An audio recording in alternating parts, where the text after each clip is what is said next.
প্রিয় দর্শক, আসসালামু আলাইকুম এবং অফুরন্ত শুভকামনা সবার জন্যে। এই এপিসোডটি শুরু করব একটি ছোট্ট গল্প বলে। আমার জীবনের থেকে গল্পটি নেব, খুব ছোট্ট গল্প। আমি গ্রামে বড় হয়েছি, একেবারেই অজপাড়া গায়ে। তো সেখানে আমার বাবা ছিলেন গ্রাম্য মাতব্বর, বিচার আচার করতেন। তো আমার বাবার জীবনে ঘটা বিচারিক কার্যক্রমের একটি অংশ একদিন আমার সঙ্গে শেয়ার করেছিলেন। একটি বিচার তিনি করেছিলেন গ্রামে, আমাদের পার্শ্ববর্তী গ্রামের ঘটনাটি। সেই বিচারটি তিনি আমার সঙ্গে শেয়ার করেছিলেন। তো আমার এখনও মনে আছে। আমার বাবা মারা গেছেন 20 বছর আগে, আর তিনি আমাকে সেই গল্প বলেছিলেন তারও 20 বছর আগে। তার মানে গল্পটি প্রায় 40-42 বছর আগে আমার শোনা, বাট মনে আছে। তো গল্পটি ছিল আমাদের পাশের গ্রামের, বা পাশের গ্রামের আসলে এক পরিবারের দুই ভাই। তো ছোটবেলায় তাদের খুব দারিদ্র ছিল, দুঃখ কষ্টে বড় হয়েছেন তারা অনেক। তো তাদের মানুষের বাসায় কাজ করতে হয়েছে। গ্রামে বছর চুক্তি কামলা বলে, বা মনি অনেক জায়গায় বলে, 1 বছরের জন্য চুক্তিবদ্ধ হিসেবে কারো বাসায় থেকে কাজ করেন তারা। তো বছর চুক্তি মনি বা কামলা খাটতেন মানুষের বাসায় এই দুই ভাই পালাক্রমে। এবং তাদের ছোটবেলায় তাদের মা একসময় ভিক্ষে করতেন অভাবের কারণে। তো একটা সময়ে দুই ভাই খুবই পরিশ্রমী ছিলেন এবং সৎ ছিলেন। পরিশ্রম করে, সততা, পরিশ্রম, বুদ্ধিমত্তা কাজে লাগিয়ে তারা বেশ সচ্ছল হয়ে ওঠেন। এমনকি এলাকায় বিল্ডিং করেন, ভালো একটা অবস্থানে চলে যান। তো পরবর্তীতে তারা বিয়ে শাদী করেছেন বিভিন্ন জায়গায়। তো এক ভাই একদিন আমার বাবার কাছে কমপ্লেন্ট নিয়ে আসলেন যে আমরা তো এখন ভালোই আছি, আমরা আল্লাহর রহমতে বাড়িতে বিল্ডিং করেছি, অনেক ফসল হয় ফসলি জমিতে, আমি ভালো জায়গায় বিয়ে করেছি, আমার ছোট ভাইও ভালো জায়গায় বিয়ে করেছে। তো শ্বশুর বাড়িতে একটু ঝামেলায় পড়েছি। আমার বাবাকে বললেন, কেমন ঝামেলা? যে শ্বশুর বাড়িতে গিয়ে আমার এলাকার লোকজন, ওদিকে যাদের কোনো কারণে যাতায়াত আছে, তারা আমার শ্বশুরপক্ষীয় লোকজনকে আমাদের সম্পর্কে কিছু তথ্য দিচ্ছে যেটি আমাদের জন্য মানহানিকর। কেমন তথ্য? যে আমার মা নাকি আগে ভিক্ষা করতো, এমন কথা তারা আমার শ্বশুরবাড়ির এলাকার লোকজনকে বলে দিয়েছে। তো এখন আমি দেখি আড়ালে আবডালে পরোক্ষভাবে তারা ওইসব কথা মাঝে মধ্যে তোলে, যে আজকাল অনেক লোক নতুন ধনী হয়েছে, তাদের ইতিহাস ভালো ছিল না, তাদের মা ভিক্ষা করতেন, বাবা মানুষের বাসায় কামলা খাটতেন, বা তারা নিজেরাও কামলা ছিলেন। এইসব গল্প এলাকাবাসী তাদেরকে দেখে, সেই ভদ্রলোককে দেখেই অনেকে পরোক্ষভাবে সেই সব কথা বলেন। তো তার মনের সঙ্গত কারণেই কষ্ট হয়। তো তিনি আমার বাবাকে বললেন, আমার বাবাকে কাকা ডাকতেন, যে কাকা আপনি বিচার করে দিন, আমাদের এলাকার অমুক অমুক এই কাজ করেছে, অমুক অমুক গিয়ে আমার শ্বশুরবাড়ি এলাকায় আমাদের অতীত ইতিহাস শ্বশুরপক্ষীয় লোকদের বলেছেন। তো আমার বাবা কিছুক্ষণ চুপ করে থেকে তাকে নাকি বলেছিলেন যে বিচার লাগবে না, তুমি বাড়ি চলে যাও, বিচার করাটা ঠিক হবে না, বিচার না করলে ভালো হবে। তো ও বুঝতে পারেনি কথাটি, ও ব্যাখ্যা চেয়েছিল আমার বাবার কাছে, কেন বিচার না করলে ভালো হবে। বিচারকের কাছে এসছেন, বিচার চেয়েছেন, তিনি বলছেন বিচার করা লাগবে না, না করলে ভালো হবে।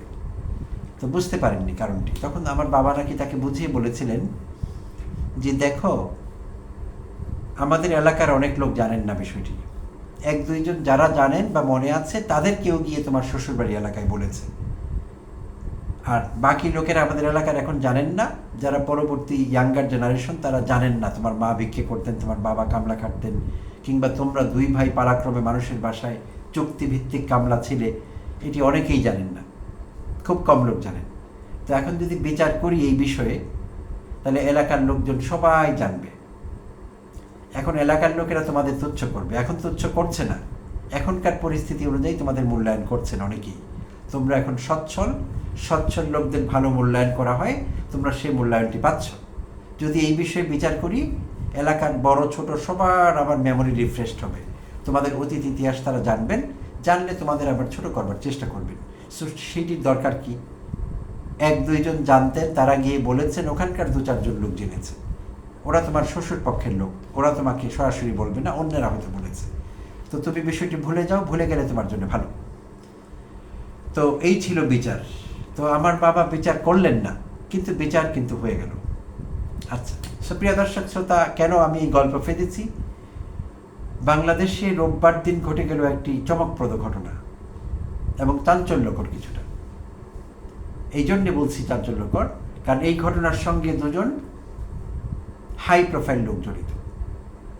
দুজনই যথেষ্ট জনপ্রিয় এবং প্রোফাইল তাদের বেশ ধারালো। দুজন দুই কারণে খুবই পরিচিত। কমন একটি কারণ আছে, সেই কারণেও পরিচিত। এর বাইরেও দুজনের পরিচিত হবার দুটো ভিন্ন কারণ আছে। তো একজন হলেন এনসিপি দলীয় তরুণ নেতা নাসিরউদ্দিন পাটোয়ারি, যিনি ঢাকা ৮ আসন থেকে বিএনপির মির্জা আব্বাসের বিপরীতে ৪,০০০ কিছু ভোটের ব্যবধানে মির্জা আব্বাসের বিপরীতে হেরেছিলেন নাসিরউদ্দিন পাটোয়ারি, এনসিপির তরুণ নেতা।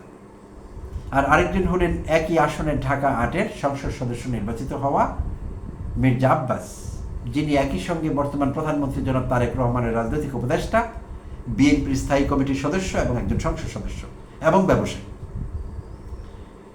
তো ঢাকাইয়া লোক মির্জা আব্বাস সাহেব, তিনি নিজেও বলেন আমি ঢাকাইয়া। কিছুদিন আগে তিনি বলেছিলেন আমি ঢাকাইয়া লোক, আমি গালি অনেক জানি, আমি যদি গালি দেওয়া শুরু করি তোমরা নিতে পারবে না।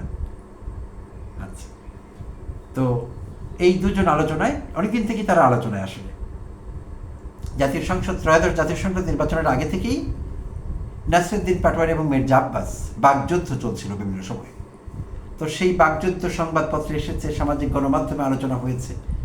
আবার নির্বাচনের পরেও বাগযুদ্ধ থামেনি, চলছে, কখনো কখনো মনে হচ্ছে বেড়ে গেছে। তো এই যখন পরিস্থিতি, তখন আজ রোববার ঢাকার মেট্রোপলিটন ম্যাজিস্ট্রেট মোহাম্মদ হাসান শাহাদাতের আদালতে নাসিরউদ্দিন পাটোয়ারির বিরুদ্ধে একটি মামলা করা হয়। আর সেই মামলাটি করেন মানহানির মামলা। মামলাটি করেন বিএনপির রমনা এলাকার সভাপতি জনাব আশরাফুল ইসলাম, রমনা থানার সভাপতি আশরাফুল ইসলাম। তিনি বাদী হয়ে মামলাটি করেন মির্জা আব্বাসের পক্ষে, আর বিবাদী করেন নাসিরউদ্দিন পাটোয়ারিকে। তো তার মামলার আর্জিতে উল্লেখ করা হয় যে বিবাদী বিভিন্ন সময়ে, নাসিরউদ্দিন পাটোয়ারির কথা বলা হচ্ছে, বিবাদী আসামি বলা হচ্ছে এখানে, যে আসামি বিভিন্ন সময়ে ত্রয়োদশ জাতীয় সংসদ নির্বাচনের আগে থেকেই বাদী জনাব মির্জা আব্বাসের মানহানি করবার চেষ্টা করেছেন। অপরাধমূলক ভয় ভীতি দেখানো হয়েছে তাকে এবং অবমাননা করা হয়েছে বিভিন্নভাবে। মূল অভিযোগগুলো এই কি কি অভিযোগ? মানহানি, অপরাধমূলক ভয় ভীতি দেখানো এবং অবমাননাকর বক্তব্য তার বিষয়ে। তো এই অভিযোগগুলো নাসিরউদ্দিন পাটোয়ারির বিরুদ্ধে, আর তিনি সেগুলো অ্যাপ্লাই করেছেন মির্জা আব্বাসের উপর। তো সেই জন্য প্রতিকার চেয়ে মামলা করেছেন মির্জা আব্বাসের শুভাকাঙ্ক্ষী রমনার বিএনপি সভাপতি। তো মেট্রোপলিটন ম্যাজিস্ট্রেট বাদীর বক্তব্য শুনেছেন, শুনে নাসিরউদ্দিন পাটোয়ারিকে সমন জারি করেছেন। নির্দিষ্ট সময়ে তাকে আদালতে হাজির হতে হবে, হয়ে ব্যাখ্যা দিতে হবে কেন তিনি মির্জা আব্বাসের সম্মানহানি করবার জন্য এইসব কথাবার্তা বলছেন বিভিন্ন সময়। এবং আরও উল্লেখ করা হয়েছে বিশেষভাবে, গত 5 মার্চ সামাজিক যোগাযোগ মাধ্যমে দেখা গেল যে নাসিরউদ্দিন পাটোয়ারি বেশ কিছু মানহানিকর বক্তব্য রেখেছেন মির্জা আব্বাস সম্পর্কে, এবং সেই সব বক্তব্য আবার বিভিন্ন অনলাইন নিউজ পোর্টালে উঠেছে বা ছাপানো হয়েছে, স্পেসিফিক অভিযোগ করা হলো। তো এখন কথা হলো, এখানে দুটো বিষয় আমি বিশ্লেষণ করতে চাইছি প্রিয় দর্শক শ্রোতা। একটি হলো মির্জা আব্বাসের পক্ষে কারো এই মামলা করাটি কতটা প্রয়োজনীয় ছিল। তো আমি ধরে নিব মির্জা আব্বাসের গাদসারই হয়েছে মামলাটি। নিশ্চয়ই মির্জা আব্বাসের অনুমতি ছাড়া বিএনপির কেউই মামলা করে ফেলেননি। মির্জা আব্বাসের অনুমতি নিয়েছেন কিংবা মির্জা আব্বাসই তাকে দিয়ে মামলাটি করিয়েছেন। আচ্ছা, তো এইটি কতটা দরকারি ছিল? হ্যাঁ, নাসিরউদ্দিন পাটোয়ারি বিভিন্ন সময়, শুধু নাসিরউদ্দিন পাটোয়ারি না, এনসিপির তরুণ নেতাদের আরও 2-1 তারা মির্জা আব্বাসের বিষয়ে বক্তব্য রেখেছেন বিভিন্ন সময়ে। সবসময় বক্তব্যগুলো শোভন হয়নি, শিষ্টাচার বহির্ভূত হয়েছে কখনো কখনো। যদিও কিছু কিছু বক্তব্য যেই অভিযোগের প্রেক্ষিতে রাখা, সেই বক্তব্যগুলো একেবারে মির্জা আব্বাস সম্পর্কে সত্যি না সে কথা আমি বলতে পারবো না, আমি পুরোপুরি গ্যারান্টি দিয়ে বলতে পারছি না। কারণ অনেকেরই পাবলিক পারসেপশন যেটি বলি আমরা, মির্জা আব্বাস সম্পর্কে পাবলিক পারসেপশন খুব একটা যে ভালো সেই কথা বলা যাবে না। তো সেটি আমার পারসেপশন না, আমি ঢাকা 8-এর বাসিন্দা না, তাই আমি ভালো করে জানি না, আমার জানা সংবাদপত্র গণমাধ্যমের মাধ্যমে। তো মির্জা আব্বাস বহুল পরিচিত একজন মানুষ ঢাকায়, তিনি রাজনীতি করছেন সেই জিয়াউর রহমানের আমল থেকে, বিএনপি রাজনীতি। তো বিএনপির স্থায়ী কমিটির সদস্য এবং ঢাকায় যথেষ্ট প্রভাবশালী বলতে আমরা যে কথাটি বুঝি ইনফ্লুয়েন্সিয়াল, বিভিন্নভাবে প্রভাব বিস্তার করতে পারেন। মির্জা আব্বাস চাইলে ডাক দিলে 2-4-5 হাজার লোক লাঠি নিয়ে হাজির হয়ে যাবে। যদি বলা হয় দেশীয় অস্ত্র নিয়ে হাজির হয়ে যাবেন। যদি বলা হয় মারামারি করো অমুকের সঙ্গে, তারা মারামারি করবেন। প্রচলিত অর্থে বাংলাদেশে এগুলোকেই আমরা প্রভাবশালী বলি। তো রাজনৈতিক প্রভাবশালী ব্যক্তি মির্জা আব্বাস। বিভিন্ন সময় তিনি নিজেও বলেছেন যে আমি যদি গন্ডামি করি তাহলে তোমরা কেউ পার পাবে না, আমি যদি মুখ খুলি উপায় থাকবে না তোমাদের। অর্থাৎ তিনি খুবই শক্ত সামর্থ্য একজন মানুষ, তিনি নিজেও বলেছেন, সেটা আমরাও জানি কম বেশি। তো যাই হোক, তো মির্জা আব্বাসের বিষয়ে যে অভিযোগগুলো করা হলো, আশরাফুল ইসলাম যে অভিযোগ করলেন বাদী হয়ে, যে মির্জা আব্বাসের মানহানি হচ্ছে নাসিরউদ্দিন পাটোয়ারির বক্তব্যে, মানছি। অপরাধমূলক ভয় ভীতি দেখানো, আমি খুবই অবাক হলাম। মির্জা আব্বাসের মতো লোককে ভয় ভীতি দেখাবে নাসিরউদ্দিন পাটোয়ারি, সেটা কীভাবে সম্ভব? কিংবা ঢাকার অন্য কেউ? মির্জা আব্বাসের ভয়ে তো বহু লোক থরে হরিকম্প, তাকে কি করে ভয় দেখানো যাবে? এটি আমার হাসির উদ্রেক করেছে। ভয় ভীতি দেখানো, হ্যাঁ, কেউ হয়তো বলবেন মামলার ভাষা এরকমই হতে পারে, মামলায় জেতার জন্য এই টার্ম ব্যবহার করা হয়েছে। মির্জা আব্বাসকে ভয় ভীতি দেখাবে, এটাই তো ভীতিকর কথা। এর চাইতে ভীতিকর কথা কি হতে পারে? আচ্ছা, অবমাননাকর সেটা না হলে মানছি। আচ্ছা, তো এখন যেটি বলছিলাম যে মামলা করা কতটুকু দরকার ছিল, সম্ভবত ছিল না। কেন ছিল না? কারণ পাটোয়ারির 2-1টি বক্তব্য কিংবা অন্য কারো মাঝে মধ্যে হচ্ছে, আবার ধামাচাপা পড়ে যাচ্ছে, লোক এটি নিয়ে বেশি মাথা ঘামাচ্ছে না। এখন মামলা করার কারণে, নাসিরউদ্দিন পাটোয়ারির বিরুদ্ধে সমন হওয়ার কারণে সারা বাংলাদেশের মানুষ যারা জানতেন না, তারাও জানবেন যে কি কি অভিযোগে মির্জা আব্বাস নামক একজন সংসদ সদস্য কিংবা রাজনীতিবিদ, তার বিষয়ে এই অভিযোগগুলো করা হচ্ছে বহুদিন থেকে। আর এই অভিযোগের কারণে তার মানহানি হয়েছে, তিনি মামলা করেছেন। কলকাতার লোকেরা এখন মির্জা আব্বাসকে চিনবেন, কারণ কলকাতার পত্রিকাগুলোতেও ছাপা হবে, আর আনন্দবাজারে খুব দ্রুতই ছাপা হয়ে গেছে হয়তো। দরকার ছিল কিনা মির্জা আব্বাস সাহেবের এই পাবলিসিটি, দরকার ছিল কিনা, এটি কিন্তু চিন্তার বিষয়। আচ্ছা, তিনি পাবলিসিটি হয়তো চেয়েছেন, তাই মামলা করেছেন। আর নাসিরউদ্দিন পাটোয়ারির, আমি এখানে বলতে হচ্ছে দুঃখজনক হলেও সত্যি, নাসিরউদ্দিন পাটোয়ারির বক্তব্য সবসময় ঠিক যাচ্ছে, কথা বলা যাবে না। হ্যাঁ, মির্জা আব্বাস তার রাজনৈতিক প্রতিপক্ষকে রাজনৈতিকভাবে মোকাবেলা করতে হবে। আর নাসিরউদ্দিন পাটোয়ারি প্রায়শই যেসব বক্তব্য মির্জা আব্বাস সম্পর্কে রাখছেন, এইটি কিন্তু তিনি প্রমাণ করতে পারবেন না। যেমন প্রধান যে অভিযোগটি করা হচ্ছে চাঁদাবাজ। তো এই কথাটি প্রচলিত আছে তার সম্পর্কে, যেটি বলছিলাম পাবলিক পারসেপশন, কিন্তু কোর্টে প্রমাণ করা যাবে না। নাসিরউদ্দিন পাটোয়ারি কিন্তু কোর্টে প্রমাণ করতে পারবেন না। সো তাই আমি মনে করি এটি বুদ্ধিমত্তার পরিচয়। কারো বিরুদ্ধে কোনো অভিযোগ আনতে হলে সেটি ভেরিফায়েবল হতে হবে, এভিডেন্স বেসড হতে হবে। শুধু মুখের কথায় কোনো দাম নেই, আবেগেরও কোনো দাম নেই।